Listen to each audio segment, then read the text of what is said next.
تو کبھی تو کچھ تو ایسا دکھانا جس سے لگے کیا ہے تو. ہر مذہب میں کچھ نہ کچھ ایسا مذہب والے کرتے ہیں کہ کوئی پورا فالو کر رہا ہے, کوئی آدھا کر رہا ہے, کوئی 1% کر رہا ہوتا ہے, تو کچھ تو ہوتا ہے نا.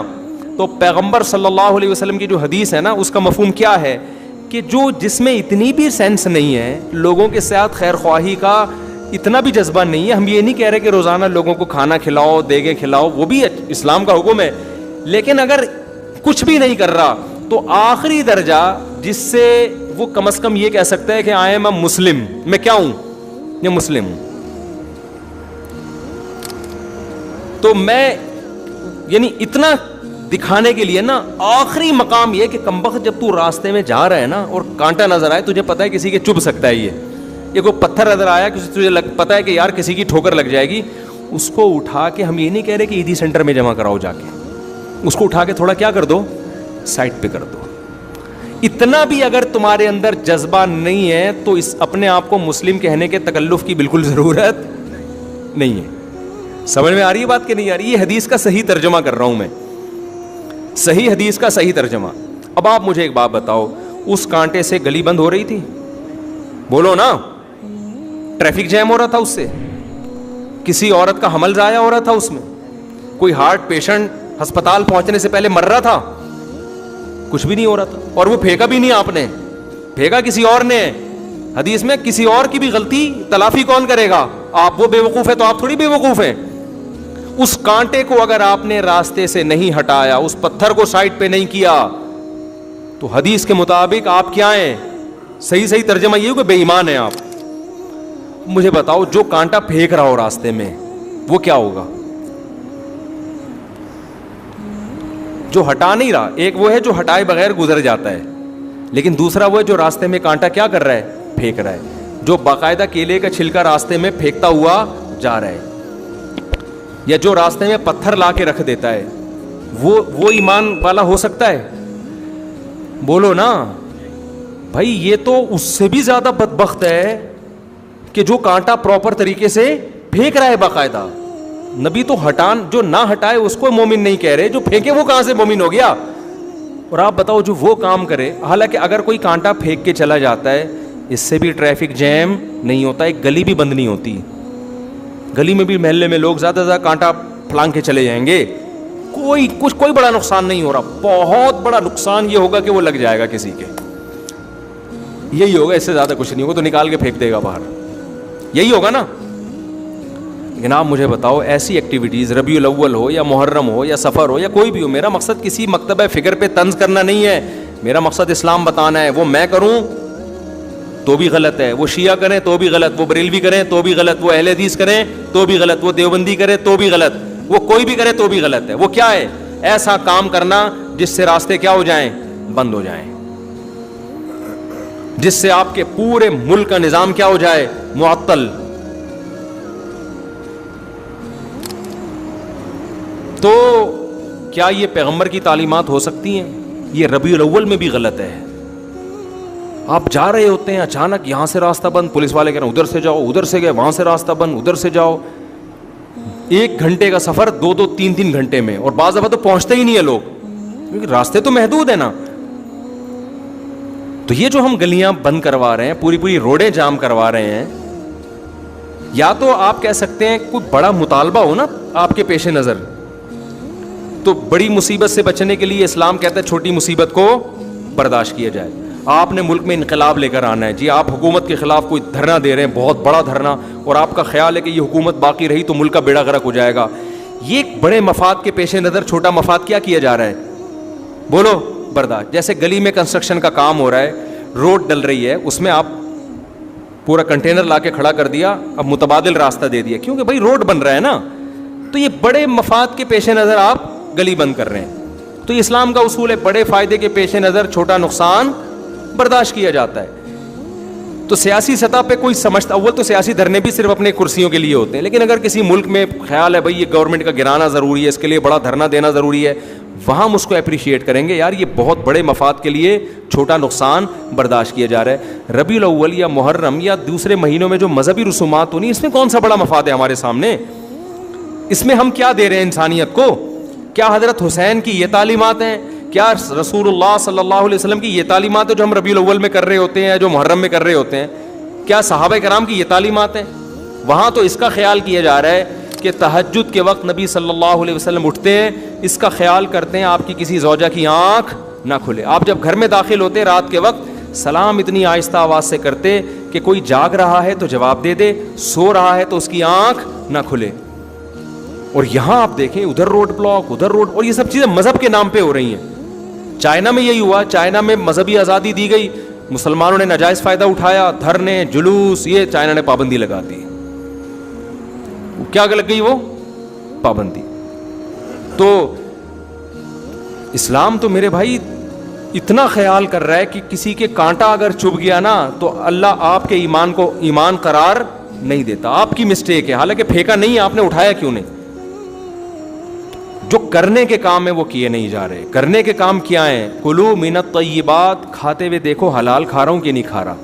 وعملوا صالحا, عمل کرتے ہوئے دیکھو جائز عمل کر رہا ہوں کہ ناجائز کر رہا ہوں.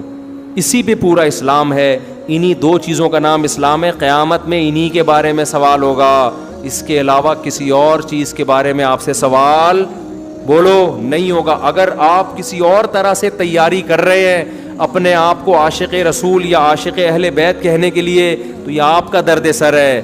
اللہ آپ سے اس پیپر کے بارے میں سوال پوچھے گا جو اللہ نے آپ کو دیا. آپ ایگزامینیشن ہال میں بیٹھے ہو, فزکس یا کیمسٹری کا پیپر ہے, وہ پیپر آپ کے سامنے آیا کہ جی اس کے 100 نمبر, اس کے 100 نمبر.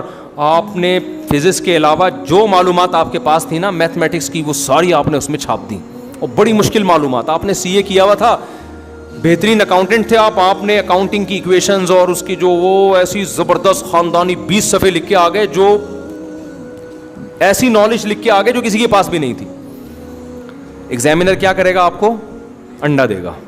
آپ ایگزامینر کے پاس پہنچ گئے, یار میں نے اتنی محنت کی ہے, اتنا مشکل پیپر میں نے لکھ کے آیا ہوں, اور یہ میں سی اے کر کے میں نے یہ تیاری کی ہے. چارٹرڈ اکاؤنٹنٹ بننا کوئی آسان کام نہیں ہے. اس کے بعد میں نے یہ لکھا اور میں نے یہ کیا, اور وہ جو فزکس جو کر کے آئے وہ تو 2 منٹ کا کام تھا. ایکویشن انہوں نے یاد کی ہوئی تھیں رٹا لگا کے, اور کچھ ایکویشن یاد کی ہوئی تھیں, وہ سب کر آ کے آ گئے. اور میری اتنی مشکل کام آپ نے 0 دیا. کہے گا بھائی آپ جو مرضی کر کے آئے ہو, ہم تو آپ سے وہ پوچھیں گے جو ہم نے آپ کو پیپر میں دیا تھا. ہر پیپر کے نمبر تھے, اس کا آپ نے جواب لکھا, تو آپ اپنی افلاطونیاں بخراتیاں جو مار کے آئے ہو یہ ہمارا ہیڈیک نہیں ہے. اس نے کہا ہم سے بھی اسی کے بارے میں سوال ہوگا, کیا خیال ہے؟ تو اللہ میاں جی جو ہمیں پیپر دیا ہے نا, اس میں محرم کے جلسے جلوس, بولو چپ ہو جاتے ہو پتہ نہیں کیوں, نہیں ہے. اس میں ربیع الاول کے جلوس اور کیک کاٹنا اور ڈسکو ڈانس جو ہو رہا ہے آج کل, وہ نہیں ہے. نبی سے محبت کا یہ والا طریقہ ایکسیپٹیبل ہے ہی نہیں. قیامت کے دن اللہ مانے گا ہی نہیں اس کو. اللہ کہے گا تمہاری, چاہے اس میں شہید ہو جاؤ آپ, ماتم کرتے کرتے خون نکلا مر گئے, کوئی شہادت نہیں ہے, خودکشی ہے. آپ کہہ سکتے ہیں اللہ میں حسین کے غم میں رو کے میں نے یہ سب کچھ کیا. اللہ کہیں گے تمہیں کس نے کہا تھا یہ کرو؟ حسین کی محبت میں نے کب کہا تھا؟ میں نے کہا تھا حسین سے محبت میں حسین کو فالو کرو. حسین کی تو داڑھی تھی سیدنا حسین ابن علی رضی اللہ عنہ کی. حسین ابن علی رضی اللہ عنہ تو ظلم کے خلاف ڈٹ گئے, کمپرومائز نہیں کیا. اور ہم میں کتنے لوگ ظلم کر رہے ہیں, بیوی پہ ظلم, بچوں پہ ظلم, قوم پہ ظلم, ملک پہ ظلم. کتنے لوگ ہیں دفتروں میں ٹائم پہ نہیں پہنچتے اور تنخواہ پوری لیتے ہیں. یہ ریاست پہ ظلم کر رہے ہیں کہ نہیں کر رہے؟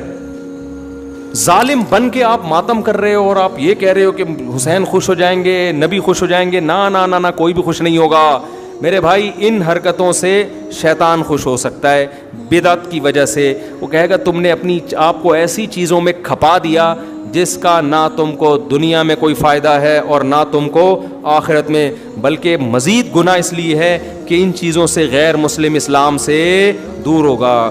کبھی بھی غیر مسلم یہ منظر دیکھ کر اسلام کے قریب نہیں ہو سکتا.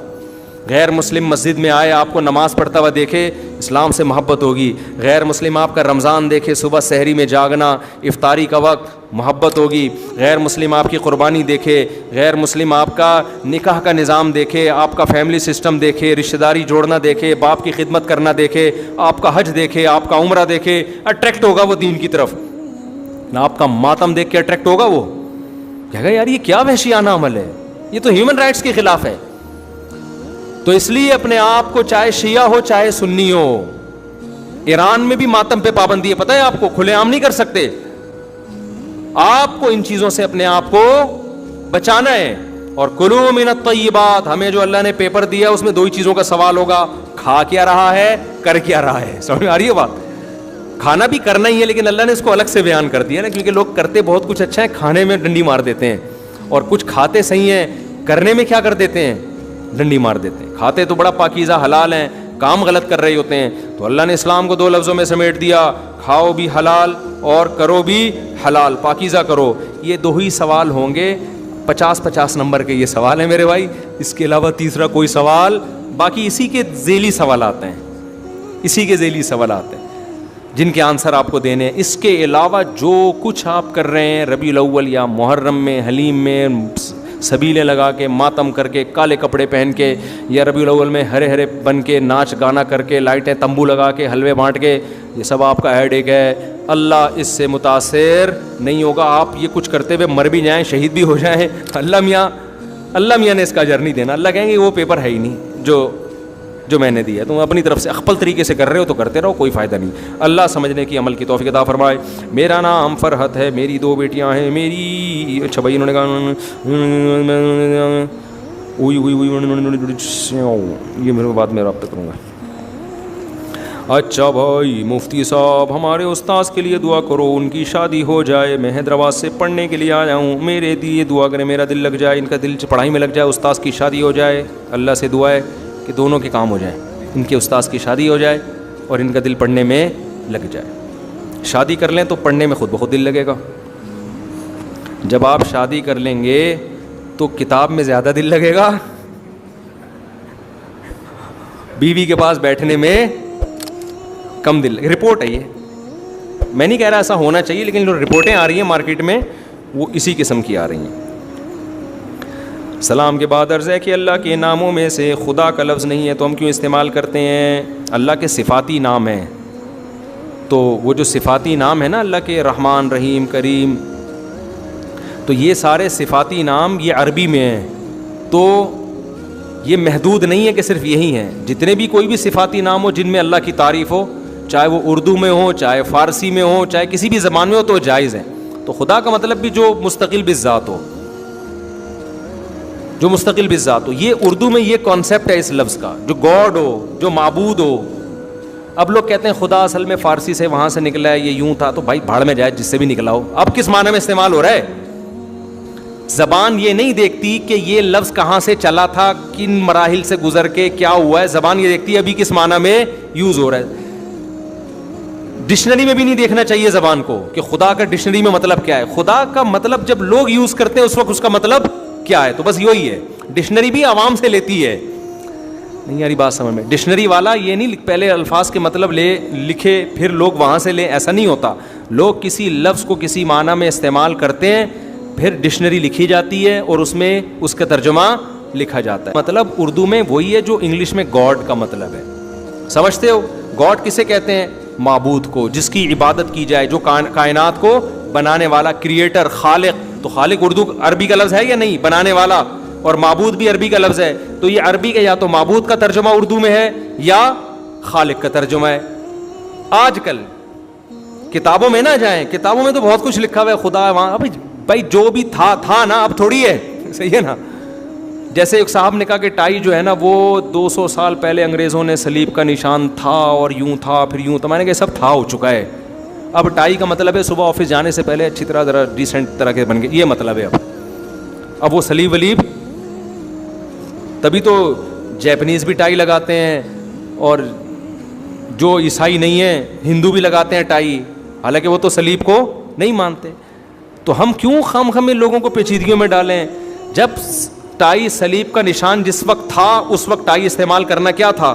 حرام. اگر یہ تھا، میں نہیں کہہ رہا یہ تھا، مان لیا جائے. لیکن اب جب نہیں ہے تو اب دیکھا جائے گا ٹائی کس معنی میں استعمال ہو رہی ہے. سمجھتے ہو کہ نہیں سمجھتے؟ مثال کے طور پر کسی زمانے میں پاجامہ کا لفظ بہت برا تھا، فرض کر لو. صحیح، پاجامہ کہتے تھے، بہت بڑی گالی تھی.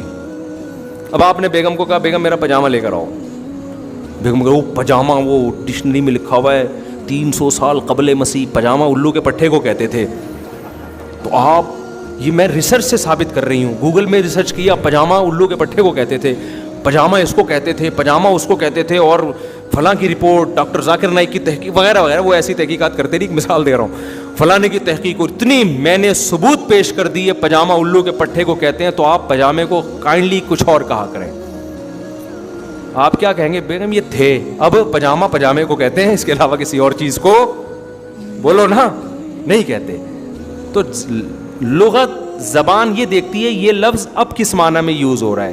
تو اب جو خدا کا لفظ ہے وہ گاڈ کے معنی میں یوز ہوتا ہے, اور گاڈ خدا کے معنی میں یوز ہوتا ہے, اور گاڈ کا مفہوم جو پبلک کے ذہن میں ہے وہ یا تو معبود ہے یا کریٹر. میں اس لیے کہہ رہا ہوں کہ ہو سکتا ہے کوئی مجھے حوالے بھیجے کہ گاڈ ڈکشنری میں دیکھیں, وہ اس نے آکسفورڈ سے ایک ڈکشنری چھپی ہے, اس میں گاڈ کا یہ مطلب لکھا ہے. بھاڑ میں جائے, ہمیں کیا, پبلک کس معنی میں استعمال کر رہی ہے. تو گاڈ کا مطلب کیا ہے, معبود کو جس کی عبادت کی جائے, یا کریٹر کو جس نے کائنات کو بنایا ہے. تو کریٹر, خالق عربی میں ہے نا. تو یہ قرآن و سنت میں کہیں بھی نہیں لکھا کہ اللہ کی جو صفات ہیں وہ عربی میں ہی آپ نے ان کو پروناؤن کرنا ہے, کسی اور لینگویج میں نہیں کر سکتے. یہ ایسا نہیں ہے, سمجھتے ہو. مثال کے طور پر آپ اردو میں اللہ کی تعریف کرو, جو بخشنے والا, کہ کوئی اللہ کا نام رکھ لے بخشنے والا. کوئی کیا بخشنے والا کیوں کہہ رہے ہو, عربی میں تو یہ لفظ ہے, تو عربی میں کیا, اردو میں ہے, تو اس کا مطلب وہی ہے جو غفار کا مطلب ہے, مغفرت کرنے والا.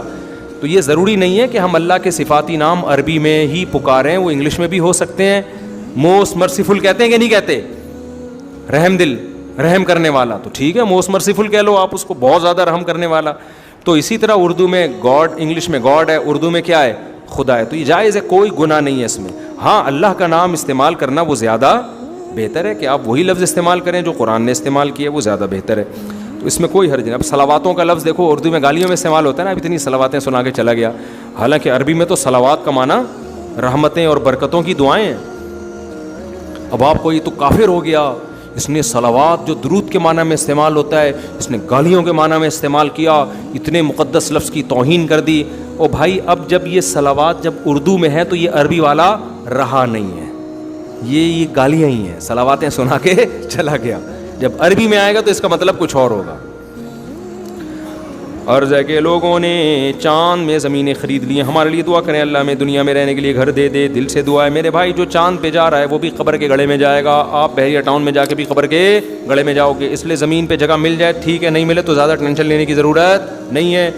2 بالش کی زمین انشاءاللہ آپ کو مل جائے گی. راحت اندھوری کا بڑا خاندانی شعر ہے, 2 گز صحیح لیکن میری ملکیت تو ہے, اے موت تو نے مجھ کو زمیندار کر دیا. اے موت تو نے مجھ کو واقعی پراپرٹی دے دی, 2 گز کی زمین دے دی, لیکن اب وہ میری ملکیت, اب کوئی بھی مجھے وہاں سے نہیں نکالے گا. باقی ساری زمینیں جب آپ کروڑوں کی خریدتے ہو, پبلک ابا آپ کی اولادیں نکال دیتی ہیں, ابا اب جنازہ ہو گیا نکلو اب یہاں سے. تو 2 گز صحیح لیکن میری ملکیت تو ہے, اے موت تو نے مجھ کو زمیندار کر دیا. لیکن کراچی کے قبرستان میں قبر بھی آپ کی زمین نہیں ہے, آپ مرے فوراً اگلے دن آپ کی پرزے ورزے نکال کے بیچ دیتا ہے. تو اب وہ بھی ہمیں پتہ نہیں ہے ہمیں ہماری ملکیت میں ہے یا نہیں, اس لیے ٹینشن نہ لیا کریں میرے بھائی. دل سے دعا ہے اللہ آپ کو کوئی پراپرٹی دلا دے, گھر دلا دے, دعا ہے میری. مفتی صاحب خیر ہوئی ہے کہ ای کوڈ کے انہوں نے جائز ہے بھائی, یہ ای کوڈ اور جتنے بھی کھانے پینے کی چیزوں میں کوڈ ہوتے ہیں نا, ان میں سور کی چربی ہے یا نہیں ہے, اس کے بارے میں جامعۃ الرشید کی ایک ادارہ ہے حلال فاؤنڈیشن, گوگل پہ لکھیں حلال فاؤنڈیشن جامعۃ الرشید, جب جائیں گے وہاں ایک کانٹیکٹ نمبر آئے گا, ان سے پوچھیں. باقاعدہ ایک ریسرچ سینٹر کھولا ہوا ہے جو پوری دنیا میں یہی ریسرچ کرتا رہتا ہے بیٹھ کے. میری بہن کا نکاح ہو چکا ہے پر ان کے شوہر کا گھر نہ ہونے کی وجہ سے رخصتی میں دیر ہو رہی ہے. آپ سے دعا ہے کہ آپ دعا کریں کہ گھر تعمیر ہو, جلدی رخصتی ہو جائے. دل سے دعا اللہ آپ کی ہمشیرہ کا گھر بسائے خیر و عافیت خوشیوں کے ساتھ. اگر کوئی شخص گالی دے تو بولے تو بدلے میں ہم اسے گالی دے سکتے ہیں, مار سکتے ہیں, گالی نہ دیں. گالی دیں گے آپ کی زبان گندی ہو جائے گی بلا وجہ. چھوٹی موٹی گالی الو کا پٹھا ٹائپ کی یہ چل سکتی ہے, اس کے علاوہ جو آج کل مارکیٹ میں جو گالیاں چل رہی ہیں نا وہ بہت ڈینجرس ہے, وہ نہ دیں. نہ مارے تو اچھا ہے, ویسے ماریں گے تو اور دے گا وہ. زیادہ گالیاں کھانے کا شوق ہے تو مار دیں. یہ کیسے ہو سکتا ہے کوئی قرآن حدیث قرآن کے خلاف ہو اور کوئی ایک حدیث دوسری حدیث کے خلاف ہو؟ فقہا یہ اصول بیان کرتے ہیں کہ جب حدیث قرآن کے خلاف ہوگی تو قرآن کو لیا جائے گا, 2 حدیثیں آپس میں ایک دوسرے کے خلاف ہوں گی تو جو شریعت کے موافق قاعدے کے موافق ہو اس کو لیا جائے گا. اس پہ لوگ اشکال کرتے ہیں قرآن حدیث کے خلاف کیسے ہو گئے. دیکھو قرآن حدیث ایک دوسرے کے خلاف ہوتے نہیں ہیں, بعض دفعہ ہمیں اپنی فہم سے لگ رہے ہوتے ہیں, سمجھ رہے ہیں. یا بعض دفعہ ایک ناسخ ایک منسوخ ہوتا ہے, ایک شریعت کا بعد کا حکم ہوتا ہے, ایک پہلا حکم ہوتا ہے, ہمیں پتہ نہیں ہوتا ان میں پہلے کون سا ہے اور بعد میں کون سا ہے, تو اس سے ہمیں لگتا ہے ایک دوسرے کے معارض ہیں. یا مفہوم ہمیں جو سمجھ میں آ رہا ہوتا ہے اس سے ہمیں ٹکراؤ لگ رہا ہوتا ہے, حالانکہ اللہ کے علم میں دونوں کا مفہوم ایک ہوتا ہے. تو ہمیں اپنے علم کے مطابق بعض دفعہ ٹکراؤ نظر آتا ہے, تو اس کو فقہا کہتے ہیں کہ دونوں ایک دوسرے سے ٹکرا رہے ہیں, تو پھر کس کو لیا جائے گا, سمجھتے ہیں, ہماری حیثیت کے حساب سے. مفتی صاحب جہاں میرا رشتہ ہوتا ہے سب کچھ ٹھیک چل رہا ہوتا ہے, اور جب میں آپ سے اپنا نکاح پڑھوانے کی بات کرتا ہوں تو میرا رشتہ وہاں ختم ہو جاتا ہے. ایسا 3 مرتبہ ہو چکا ہے. میری شدید خواہش تھی کہ آپ نکاح پڑھائیں. او بھائی تو شادی کر لے, ان سے بول مفتی صاحب سے نکاح نہیں پڑھوائیں گے. آپ شادی کارڈ چھپوائیں, اس میں لکھوائیں کہ مفتی صاحب ہمارا نکاح نہیں پڑھائیں گے, یہ چھپوائیں, تو نہ پڑھوائیں مجھ سے. اب شادی زیادہ ضروری ہے, مجھ سے نکاح پڑھوانا تھوڑی زیادہ, ان کو ڈر لگتا ہوگا. حالانکہ میں نکاح کی محفل میں کبھی دوسری شادی کی بات نہیں کرتا. اس کی وجہ کہ ہر چیز کا ایک موقع ہوتا ہے. ابھی میں کہیں نکاح پڑھانے گیا تو انہوں نے مجھے کہا کہ حضرت دوسری شادی پر بھی کچھ بات ہو جائے. میں نے کہا اللہ کے بندو, ایک عورت دلہن بنی ہے, اور دلہن بھی اس دوسرے ڈپارٹمنٹ میں بیٹھی ہوئی تھی. شادی ہالوں میں تو میں جاتا ہی نہیں, وہ بڑے عالم تھے اس لیے چلا گیا, انہوں نے بلایا تھا مجھے, بڑے عالم تھے, ان کے بیٹے کا نکاح تھا. اب دلہن ادھر لڑکیوں کے ڈپارٹمنٹ میں بیٹھی ہوئی ہے, ادھر دولہا بیٹھا ہوا ہے. میں نے نکاح کی فضیلت پر بات کر دی, انہوں نے کہا لوگ کہہ رہے ہیں دوسری شادی پہ. میں نے کہا یہ موقع نہیں ہے خدا کے بندو. وہ دلہن بیچاری, ابھی اس کی زندگی کا آغاز ہوا ہے, میں ابھی دولہے کو 4 شادیوں پہ تیار کروں گا, ہمارا تو بیڑا غرق کر دیا. ہر چیز کا ہر ٹائم موقع نہیں ہوتا. تو کہیں پھر کب کریں گے؟ میں نے کہا ابھی ان کے بچے ہونے دو, بچے تھوڑے بڑے ہو جائیں, ان میں لڑائیاں شروع ہوں, پھڈے ہوں گے, پھر یہ بندہ میرے ہی پاس آئے گا, پھر میں بولوں گا ایک اور کر لے, آئے گا سمجھے, وہ موقع ہوگا. ایک جہاں اتنے پھڈے ہو رہے ہیں, ایک پھڈا اور سے.